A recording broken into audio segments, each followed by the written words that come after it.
Bienvenidos en Primera Plana, un programa de Radio Francia Internacional y de France 24. Esta semana ponemos el foco en las elecciones de Brasil, la segunda vuelta del próximo día 30 entre Lula y Bolsonaro. Nos acompañan en este estudio para analizar todas las claves Tomás Sisman de Barros, doctor en Teoría Política en Sciences Po aquí en París, especialista en Brasil. Bienvenido, Tomás. Muchas gracias. Lamia Oualalou, periodista, autora del libro Jesús te ama, la ola evangélica. Bienvenida, Lamia. Muchísimas gracias. Y Pascal Drouot es analista, especialista en Latinoamérica, corresponsal del Diario de Hoy. Bienvenido. Gracias.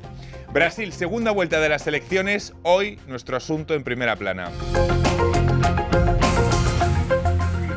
El del próximo día 30 entre el izquierdista Lula y el ultraderechista Bolsonaro por la presidencia de Brasil será un duelo más ajustado de lo que los sondeos vaticinaban hace meses o semanas. Lula llegó primero en la primera vuelta, pero Bolsonaro tuvo mejor resultado de lo que vaticinaban las encuestas.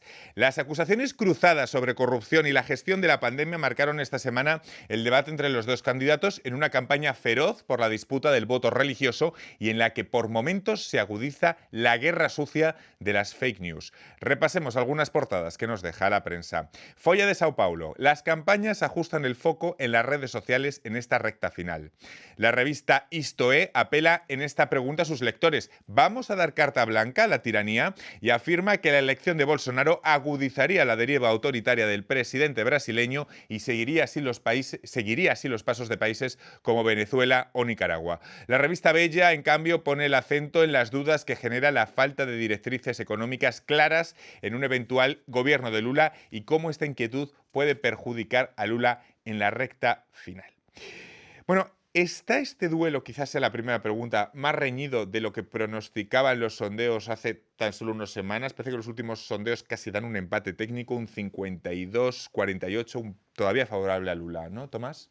Creo que sí, es verdad que es un duelo muy reñido, muy próximo, pero una cosa que nosotros podemos mirar ahora es que los votos están muy consolidados. Más del 90% de los votantes dicen que no van a cambiar de voto. Es verdad, hay siempre la posibilidad de algunos cambios marginales entre los indecisos, pero yo creo que la cosa que a contar el más importante, el elemento llave, es la abstención. Porque en la primera vuelta ya miramos cómo la abstención no permitió a Lula de ganar en la primera vuelta y ahora el resultado puede cambiar si la abstención es asimétrica y menos gente que vota por Lula comparece a las elecciones. Lamia, si tuviéramos que buscar las dos o tres claves que pueden definir que la balanza se incline del lado de Lula o del lado de Bolsonaro, ¿cuáles habría que subrayar? Creo que el tema económico es muy central porque el país de hoy es el país de Brasil, es muy marcado por el hambre, también el tema del miedo, que también es un país ahora donde el miedo es muy importante. 7 sobre 10 brasileños tienen miedo de decir para quién van a votar, eso es muy importante, pero estoy de acuerdo que ahora está todo muy cerrado. Lo que diría es que no nos dimos cuenta, los analistas y la gente de la campaña de Lula, de la fuerza del bolsonarismo, cuánto tiene raíces profundas ahora en la sociedad brasileña. Y eso explica el resultado muy bueno que tuvo Bolsonaro, sea en el nivel federal como en las otras elecciones. Tampoco los sondeos lo vieron venir. ¿Ha salido Bolsonaro reforzado de la primera vuelta de cara a esta segunda, Pascal? Definitivamente. Creo que Bolsonaro es Brasil first. Y obviamente llamó a una forma de orgullo que puede tener raíces en una cierta frustración de la población y eso funciona definitivamente. Funciona además cuando encierras el debate político en una visión maniqueísta. Y en eso estamos hoy en día, quizás con consecuencias además veremos con el voto evangélico. Pero esa visión maniqueísta hoy en día realmente corresponde a una época polarizada, 12 años después, además del principio de la pandemia de la COVID-19, que tuvo tantas consecuencias en Brasil. Me gustaría hablar del clima en la que se celebran estas elecciones, porque parece que la noción de adversario ha dado paso a la noción de enemigo político. ¿Cómo ven este ambiente enrarecido o de cierta violencia política en el que se celebran estas elecciones, ¿no? En el que el adversario político ha pasado a ser un enemigo a batir? Sobre todo este es el resultado de los años de bolsonarismo, porque es la dinámica, la lógica que Bolsonaro pone en la política. Al mismo tiempo yo creo que hay un un cierto error de la campaña de Lula hoy día de intentar jugar esta guerra sucia, podemos decir, del pánico moral. Ha entrado en el barro la Sí, sí, campaña. sí. Porque lo que pasa es que en la política aquel que gana es lo que pone los términos de la política. Y si Lula quiere disputar los discursos religiosos, el pánico moral, finalmente Bolsonaro estará siempre en su zona de confort. Lamia, ¿cómo ve este ambiente? Yo creo que uno de los problemas de Lula es que habla mucho del pasado, o sea, sigue vendiendo lo que él... Aquellos años. Exactamente, aquellos años. Ahora Y el mundo ha cambiado. El mundo ha cambiado y un montón de brasileños ni conocieron a Lula, o sea, ni habían nacido o eran niños en aquel entonces. Con lo cual, tiene un problema de futuro. O sea, el proyecto país de Lula no es muy claro. El proyecto país de Bolsonaro es horroroso, pero es muy claro. Tiene valores, está vendiendo algo. Y el tema económico para Lula es muy complicado porque como es aliado con un vicepresidente que viene de la derecha, es muy difícil para él tener un discurso prometiendo más cosas cuando ha prometido a esta gente que no le va a hacer. Una posibilidad que está en el ambiente y sobre la que se especula mucho. Nos ponemos en el próximo día 30. ¿Qué va a pasar si Bolsonaro pierde la presidencia? Se especula mucho un acto a lo Trump, que tenga una deriva a lo Trump. Nos acordamos de aquellas imágenes evocando lo del Capitolio de aquel día de enero. Bueno, Pascal. como dijo Tomás, va a depender del margen, creo.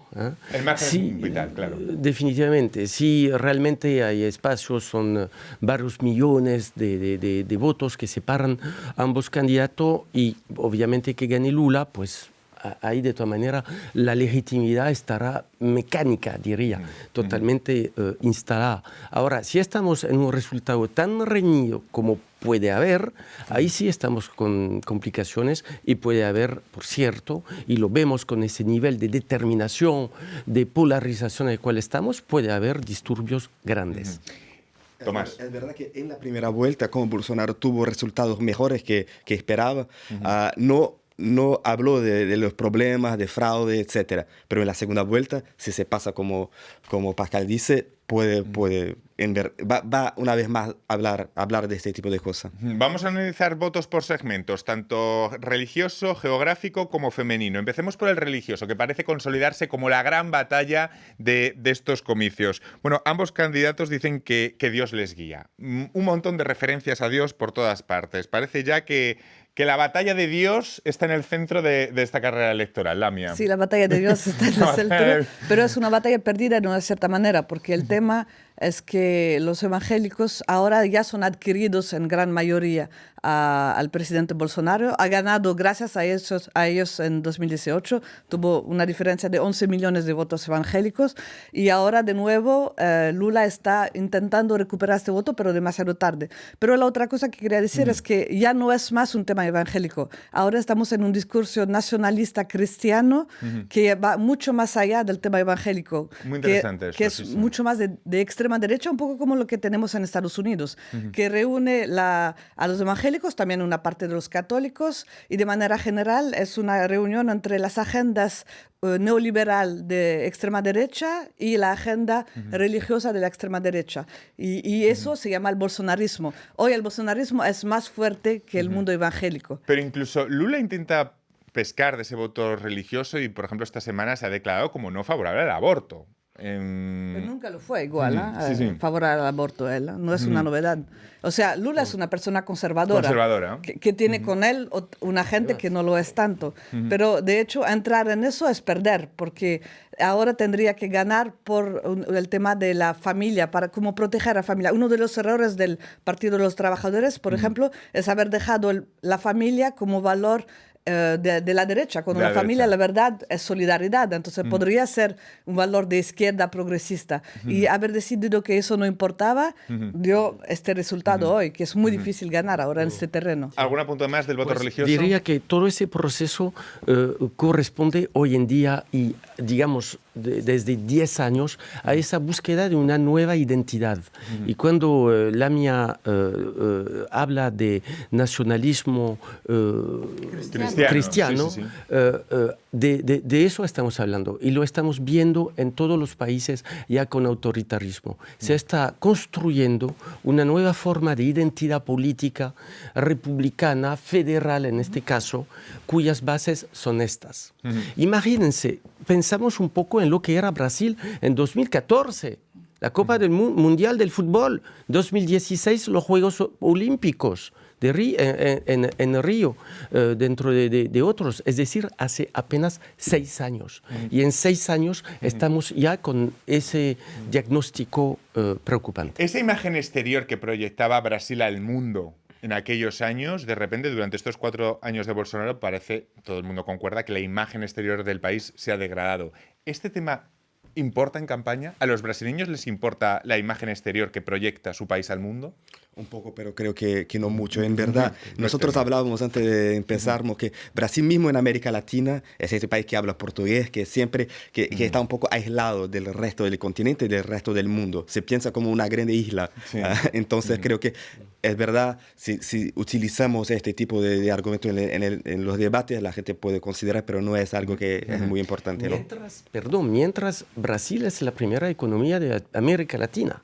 Brasil tiene totalmente razón, Tomás, es un continente en el continente. Es autosuficiente en términos de influencia.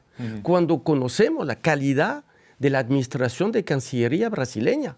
Brasil tiene una visión, pero es cierto, se vive como autosuficiente porque continente en el continente, primera potencia.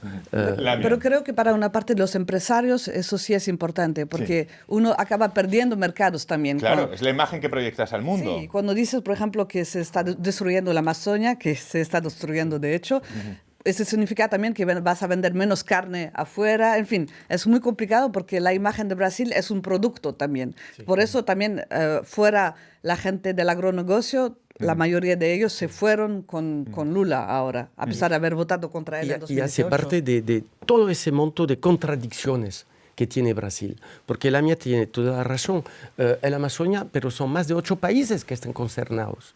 Es decir, que el diálogo debería ser constante igualmente con Francia. La primera frontera de Francia con un país exterior es con Brasil. No es Alemania o España, es Brasil. Pero así no es. El primer cliente de Brasil es China. Entonces, es cierto que existe una fuerza mecánica de proyección internacional, pero a la vez no la sentimos, creo, en la vida cotidiana. Vamos a hacer en este punto una breve pausa. Tengo un montón de temas que me faltan. Vamos a hablar del voto femenino, del voto geográfico, del bolsonarismo, pero va a ser a vuelta de pausa. Hasta ahora. Enlace. Del Cono Sur a Norteamérica, de los Andes a Centroamérica. Una cita semanal con los temas más importantes de los países del continente americano. Presentada por los corresponsales de France 24. Enlace en France 24 y France24.com. La guerra está a las puertas de Europa y recuerda horas sombrías de la historia. La comunidad se ha organizado para darles ropa. France 24 está pendiente de los acontecimientos en Ucrania. Con nuestros equipos en el terreno y desde nuestros estudios lo mantenemos al tanto. Siga informado, siga al día. Liberté, égalité, actualité. Seguimos en primera plana esta semana hablando de la segunda vuelta de las elecciones de Brasil que enfrentan al izquierdista Lula con el ultraderechista presidente Jair Bolsonaro. Lo hacemos con Tomás Isman de Barros, doctor en teoría política, la periodista Lamia Oualalou y el analista especialista en Latinoamérica Pascal Druot. Bueno, hay muchos temas que nos quedan encima de la mesa. Antes de irnos a la pausa, me refería al voto geográfico. Normalmente se habla siempre de esa distribución de Brasil, que yo no sé hasta qué punto se mantiene vigente, de esos estados pobres del nordeste del país pro-Lula, pero en los que Bolsonaro ha hecho mucha campaña últimamente prometiendo ayudas. ¿Hasta qué punto esos movimientos de Bolsonaro pueden hacer que cambie el tablero político geográfico en esos estados, o no? Tomás. Yo creo que no va a cambiar el resultado final, pero puede cambiar a la margen. Sí. Y ahora, con las cosas tan reñidas, es básico hablar de ese margen. Exactamente. Sí. Entonces, algunos pequeños cambios en estos estados llave pueden generar un resultado diferente en las elecciones. Otro margen, el voto femenino, que se habla tanto de que va a ser pro Lula, pero vemos a la primera dama recorriendo el país intentando hacer campaña para atraer ese voto femenino. De ahí la importancia de esos matices. ¿Puede cambiar lo suficiente como para atraer un porcentaje importante de mujeres hacia la campaña de Bolsonaro, esta campaña de la primera dama? ¿Cómo lo ve? Yo pienso que tiene mucho que ver con la dinámica, de hecho. Si se siente que Bolsonaro sigue subiendo, lo que es el caso en las últimas semanas, una parte de las mujeres sí lo van a votar. Ahora depende de la capacidad de Lula a explicar otra vez más que no es solo un tema moral, sino que sería un tema económico, porque la mujer sola que cuida de hijos son montones en Brasil, entonces el tema económico para ella es central, el tema de la violencia para ella es central, y la cantidad de armas ha subido de manera espectacular con Bolsonaro. Son temáticas que tocan mucho a las mujeres. Si vamos al tema moral, ya va a perder Lula una parte de esta población, porque el machismo al final no es lo más importante, es mucho más lo que toca en el día a día la vida de la gente. Sí, me parece fundamental porque justamente revela, creo, falla en la campaña, a saber esa impresión de una forma de continuismo. Y ambos candidatos están en eso. Lula dice, bueno, los años mágicos de los años 2000, con un petróleo, un barril a 150 dólares, hoy está a 84, y ya con esto vamos a volver. Y obviamente en la visión pues, de un Brasil moderno, etcétera, hay obviamente esta impresión moral, etcétera, pero ya no estamos en eso. Debemos inventar algo nuevo, dinamizar, porque definitivamente Bolsonaro dinamizó, electrizó su voto. Vamos a ver cómo se cristaliza esto en los medios de comunicación y un tema que me parece apasionante a mí en Brasil, que es el tema de las fake news, que lo tenemos que tratar lógicamente. Empezando por los medios, no sé si vieron el debate esta semana y cómo les pareció, si hubo un ganador claro, las acusaciones de corrupción. Una vez más, como decía, aquel que pone los términos del debate gana el debate. En la primera parte del debate, Lula habló de pandemia, habló de economía, ganó la primera parte del debate. Al final, cuando Bolsonaro empezó a hablar de la moral, de la corrupción, etc., Lula estaba intentando siempre defenderse. Entonces, al final, creo que Lula ganó, pero no mucho. ¿Lamia? Yo pienso que muestra también que la campaña de Bolsonaro es más profesional de una cierta manera. O sea, tiene más media training. Por ejemplo, Lula no supo gestionar el tiempo. Se quedó le faltaban minutos para contestarle a Bolsonaro. Y eso se ve mucho en todo el tema de las redes sociales. Lo que es increíble, porque en 2018 ha ganado Bolsonaro gracias a redes sociales y la campaña de Lula sigue siendo muy poco dinámica desde ese punto de vista cuando se compara a la de Bolsonaro. Él siempre dice de él sí mismo que él es analógico, que él tiene que él utiliza el móvil de los demás. Pero su gente no debería hacerlo. Exacto. Bueno, el tema de las fake news, que es en Brasil apasionante. Una de las más distribuidas en los últimos días fue que Lula iba a cerrar iglesias. Pero también la campaña de Lula ha entrado al barro y ha llegado a acusar a Bolsonaro incluso de canibalismo, de cosas como realmente estrambóticas. ¿Por qué tiene tanta circulación este tipo de bulos en el país? ¿A quién sigue convenciendo este tipo de noticias completamente estrambóticas, pero que circulan con una libertad pasmosa en las redes sociales brasileñas? Tomás, ¿cómo explicamos esto? Es verdad que la creatividad de las fake news es increíble. Sí, son muy creativos. Carnavalesco, cuanto menos. Sí. Al mismo tiempo, yo creo que la gente que comparte este tipo de información, en muchos casos no cree en el contenido, pero compartir es también hacer parte de un grupo, es tener un enemigo en común. Entonces no importa si es verdad o si no es verdad, pero todo vale. Sí, todo vale para compartir, para estar en este grupo. El deseo es más importante que el contenido.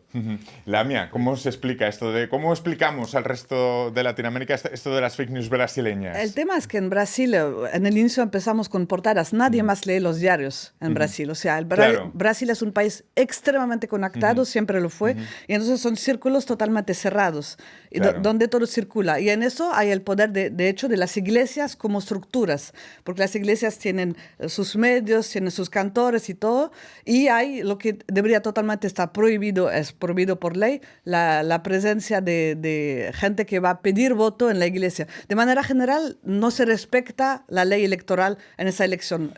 Bolsonaro está realmente intentando comprar la elección de todas las maneras. O sea, va a iglesias, ha dado más plata de lo que debería dar a los pobres. En fin, es muy impresionante el poder de la máquina que se puso. Siempre se pasa, pero de esta vez de una manera increíble. Y además, fake news hay en todos los países. El problema de Brasil es que son muy burdas. Es decir, es que son inverosímiles, porque una característica de las fake news en otros países es que tienen que ser verosímiles. Pero es que en el caso brasileño traspasan esa frontera, Pascal. Sí, eso es el tema. Y es esa percepción de sensacionalismo que también lleva un poco y corresponde un poco a ese espíritu brasileño.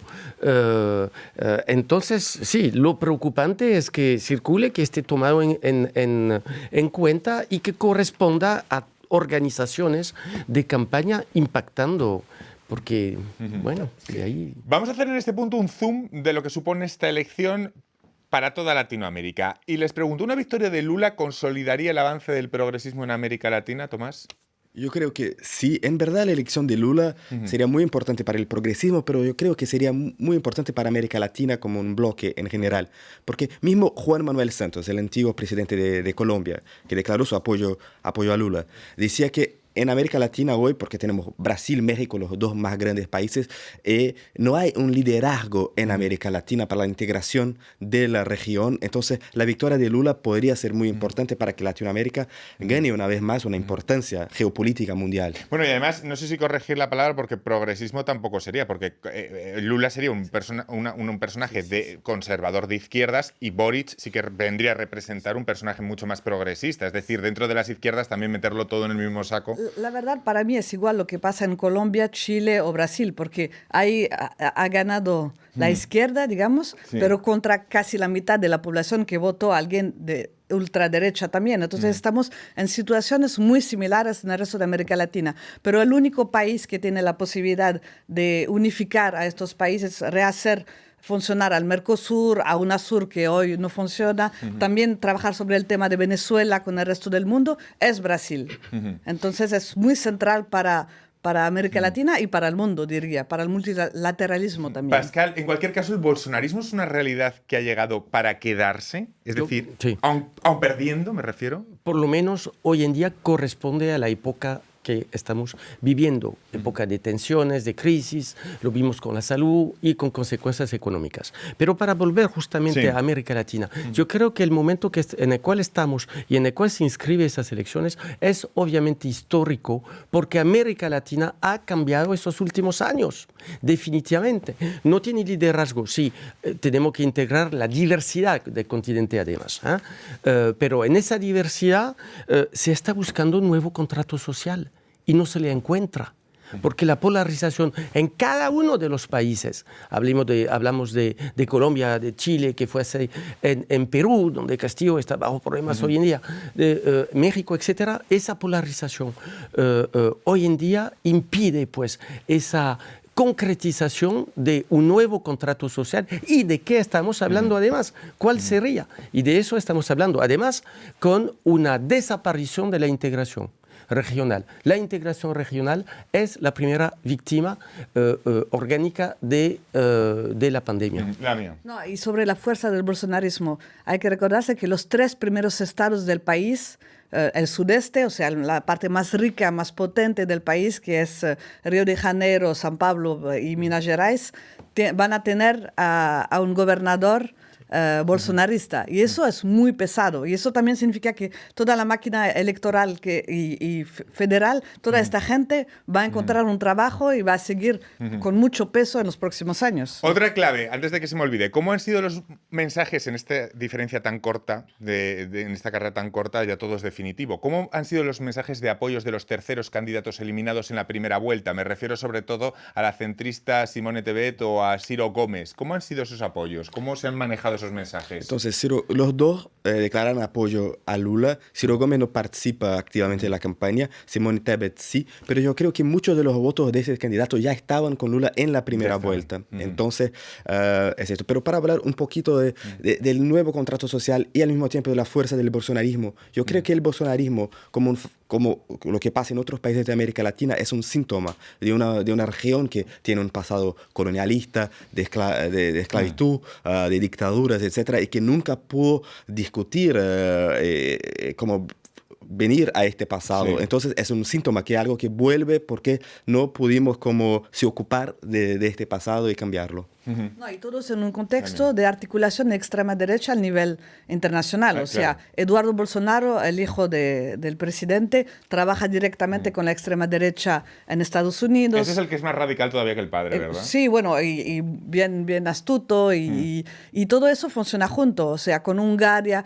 Por eso la gente dice, mira, ¿qué pasa en Brasil? Mira, lo que pasa en Brasil pasa en el resto del mundo. Y hay una articulación muy fuerte y no es un tema religioso, es mucho más allá del tema religioso. Es algo, ahora de hecho falta una narrativa del mundo progresista para proponer algo diferente. ¿Por qué no se consolida esa narrativa dentro del mundo progresista? Es decir, ¿la figura de Lula también tapona que esa narrativa pueda surgir?